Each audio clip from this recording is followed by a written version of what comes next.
मीता, अगं मी हे अश्विनी तुलाच बोलवत होते. अगं खूप हाका मारल्या तिने, पण तू नव्हतीस म्हणून मी गेलो तिकडे. पण खरंच बिलीव्ह मी, ती तुलाच बोलवत होती. मी फक्त शुभू, मी जरी आई झाले नसले तरी आई होताना बाईला कुठल्या कुठल्या फेज मधनं जावं लागतं माहितीये मला.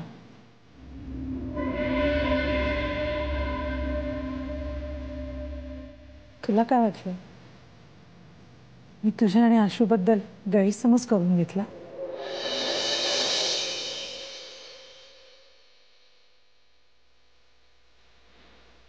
नाही, उलट उलट तुझ्या चेहऱ्यावरचा आनंद आणि आशूचा तिच्या पोटावरचा हात पाहून मला लगेचच कळलं की बाळाने आपल्या अस्तित्वाची पहिली चाहूल दिली. त्या जाणीवेनंतरचा आशूचा चेहरा, त्या चेहऱ्यावरचा गोडवा आणि त्याचं प्रतिबिंब मी तुझ्या डोळ्यात पाहिलं. शुभू,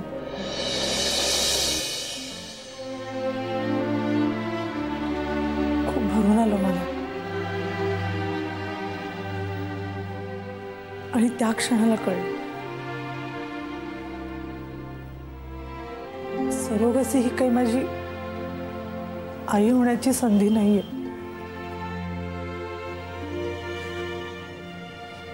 उलट उलट शुभू, मी कधी आई होऊ शकतच नाही याची जाणीव आहे ती. मीता, हे मीता, असा विचार सुद्धा नको करूस प्लीज. हे प्लीज नो.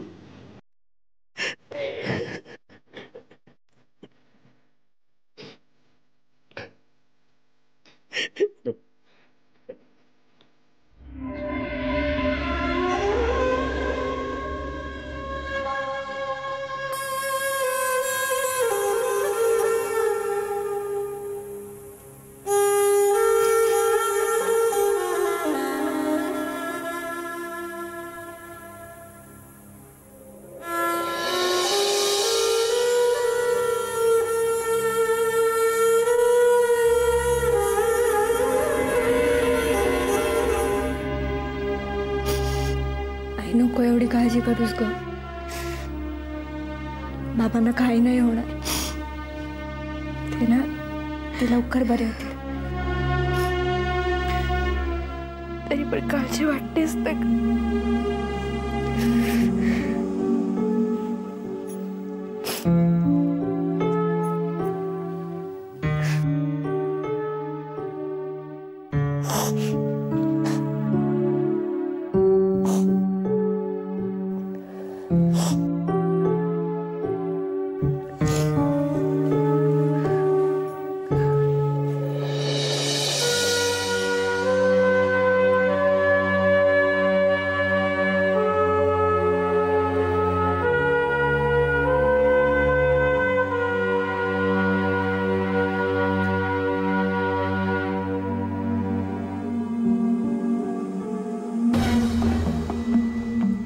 काही काळजी करू नका मिसेस देवधर.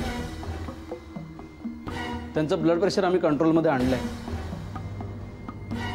अजून काही टेस्ट बाकी आहेत. तुम्ही इथेच थांबा. काही आवश्यकता लागली तर तुम्हाला बोलवून घेऊ. ओके.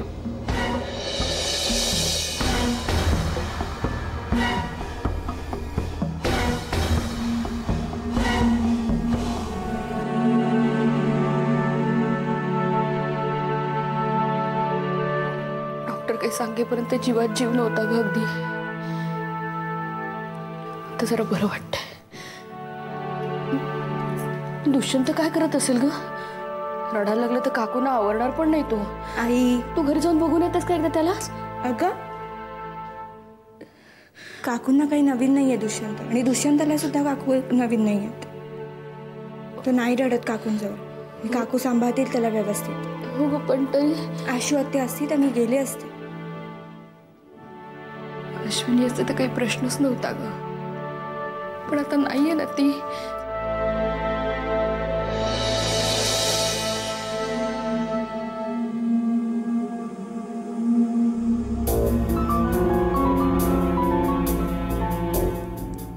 हा कोणाचा नंबर आहे इतक्या रात्री? होळकर तर दुसऱ्या नंबरवरून फोन करत नसेल ना? घेऊ का नको?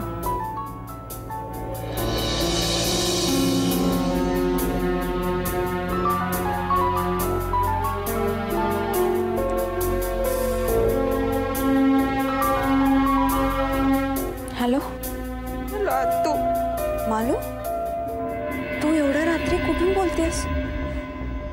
हॉस्पिटल मधून. हॉस्पिटल? बाबांना हार्ट अटॅक आला.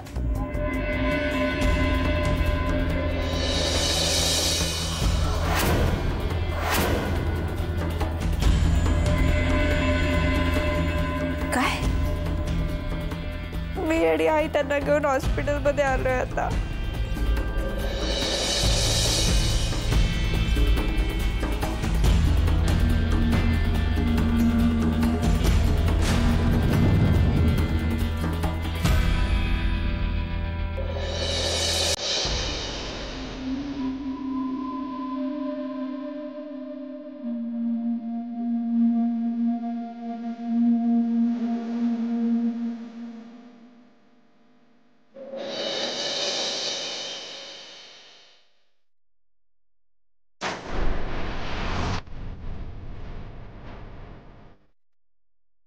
मालू, हे बघ, तू घाबरू नको, काही काळजी करू नको. मी आत्ताच्या आत्ता निघते. वहिनीला सांभाळ.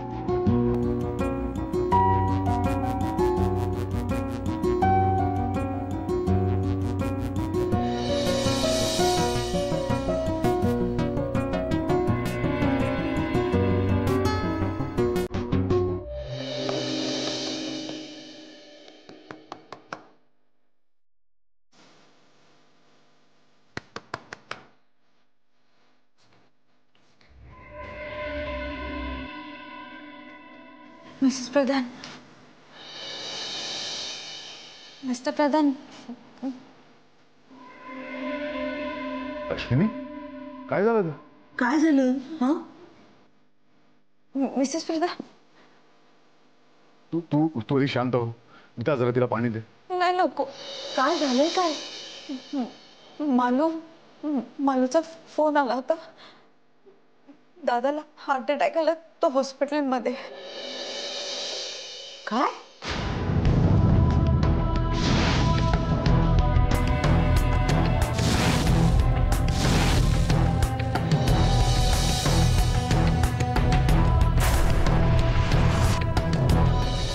मला आत्ताच्या आत्ता तुम्ही घेऊन चला ना प्लीज.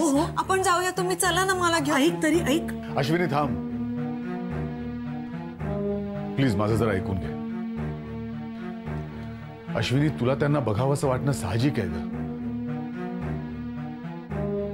पण असं नको व्हायला की तुला या अशा अवस्थेत बघून त्यांना. बस, असं नका बोलू. दादाकडे जायचंय मला, प्लीज. हे बघ, तू रडू नकोस, आम्ही आहोत ना. आपण करूया काहीतरी. हे बघ, तू असा विचार करत राहिलीस, त्रास करून घेतलास तुझ्या तब्येतीला.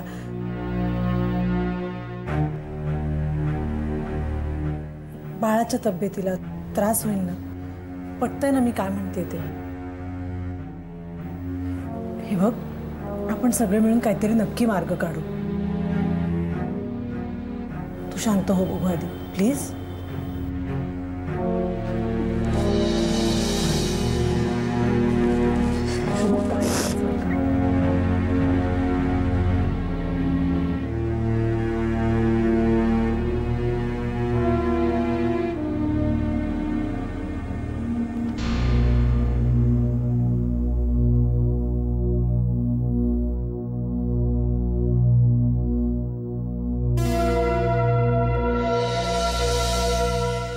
मिसेस देवधर ट्रीटमेंटला रिस्पॉन्ड करतायत ते, हळूहळू स्टेबल होतील, पण पूर्णपणे आउट ऑफ डेंजर आहेत असं नाही म्हणता येणार आपल्याला. एंजिओग्राफीचे रिपोर्ट्स आल्यानंतर नेमकं कळेल किती ब्लॉकेजेस आहेत ते. कुणी आहे का तुमच्या बरोबर? काही इंजेक्शन्स द्यावे लागतील, ते आपल्या हॉस्पिटलमधल्या केमिस्टकडे मिळतील. मी लिहून देतो. कोण आहे तुमच्या बरोबर?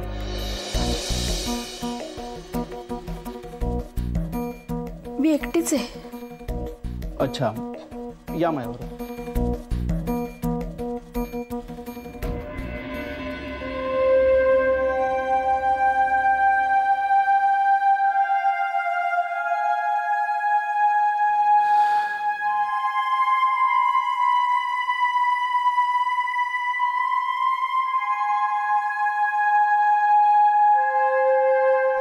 आलास? बस ना.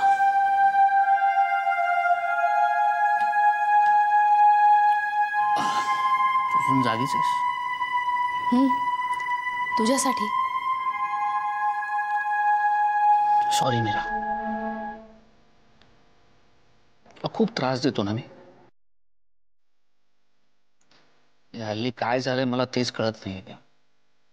खूप इरॅटिक चालू आहे. काही सांगत नाही, फोन करून कळवत नाही, परस्पर मीटिंग ठरवतो, उशिरा येतो. Extremely sorry. आय अंडरस्टँड पलाश. तुझं प्रोफेशनच असं आहे की वेळेचं भान सुटतं कधी कधी. पण नीट कम्युनिकेशन ठेवलंस ना तर मग आम्ही चिंता करत नाही ना.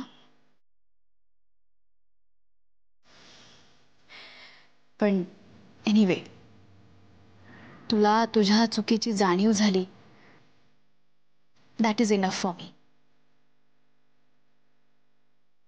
कारण चुका कुणाच्या हातून होत नाहीत. पण मी चुकलो असं कबूल करायला खरंच धाडस लागतं. आणि मी तरी कुठे तुला पुरेसा वेळ देते रे. म्हणूनही कदाचित नकळत रागवत असशील तू.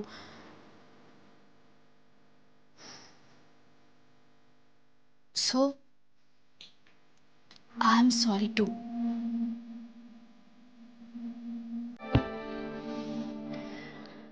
चल, मी जेवायला वाढते तुला.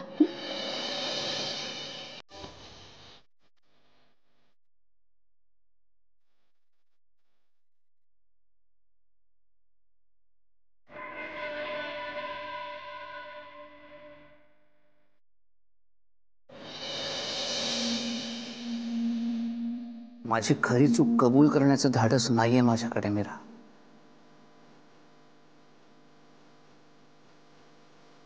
कसं सांगू जान्हवीबद्दल?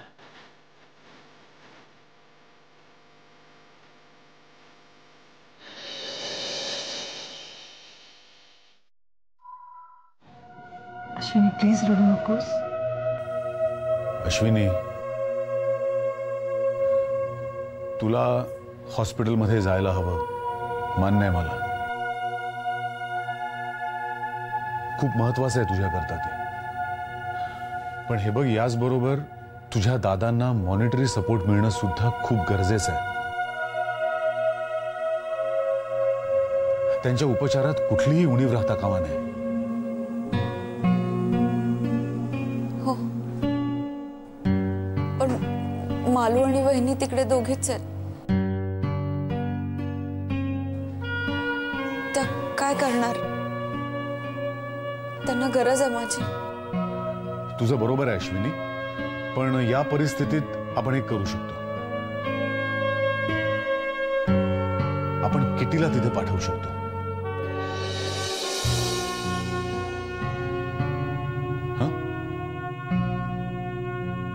म्हणजे काय होईल की किटीच्या मार्फत आपण मदतही पाठवू. चालेल? चालेल.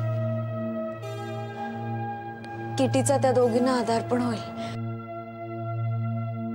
मी किटीला फोन करते. हो बघ निघाला की नाही मार्ग. आधी शांत हो बघू. आता रडू नकोस.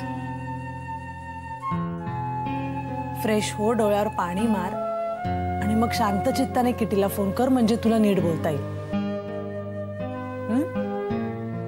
चल.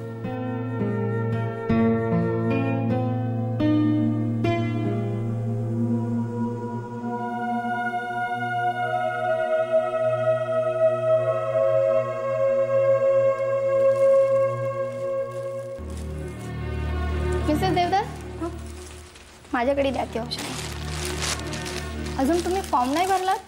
हो राहिला तो. तुम्ही काउंटरवर जाऊन फॉर्म भरा आणि काउंटर नंबर 5 वर तुम्ही 35,000 जमा करा.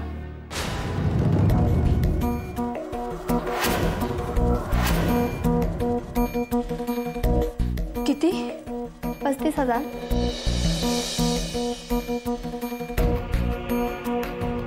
उद्यापर्यंत भरलं तरी चालतील, पण त्याशिवाय पुढची ट्रीटमेंट चालू नाही होणार.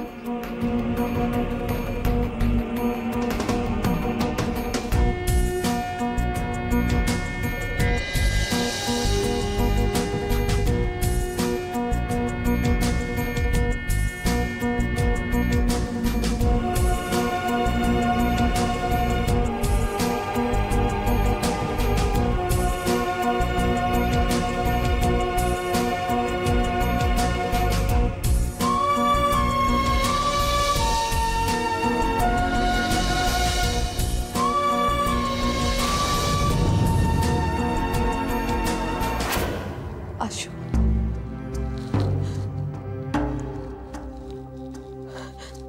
आशू खरंच हे खूप शॉकिंग आहे ग. हे बघ,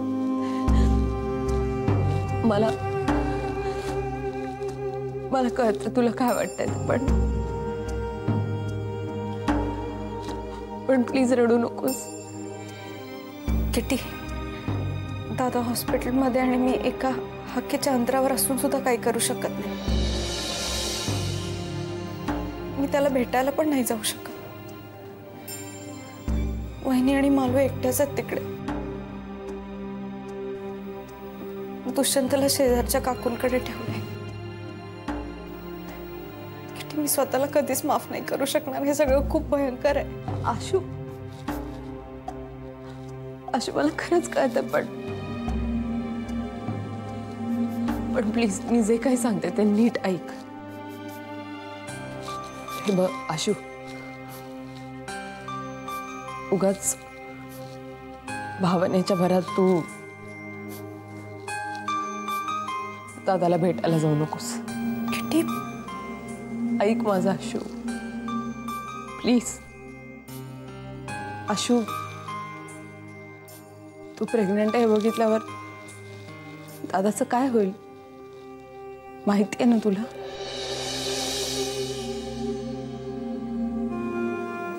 किट्टी, रागू नकोस का आशू. अगं दादासाठीच सांगते मी तुला. डोंट वरी, दादा बरा होईल. देव माणूस आहे का तो. देवाला सगळं कळतं. डोंट वरी आशू, मी गेले म्हणजे तू गेल्यासारखंच आहे ना. मी तिकडे जाते आणि बहिणीची आणि मालूची मी काळजी घे ना. आणि हो, प्रधानांना सांगितलंस ना? हो, त्यांचं म्हणणं पण असंच आहे की तुझ्या मार्फतच आपण त्यांच्याशी संपर्क ठेवावा. चला, उशिरा का होईना अक्कलदाड आली म्हणायची. एनिवेज, तुझी तब्येत सांभाळ. मी जाते तिथे. तिथून मी जमेल तसं तुला फोन करते. ओके? मी वाट बघते फोनची. या, डोंट वरी आशू.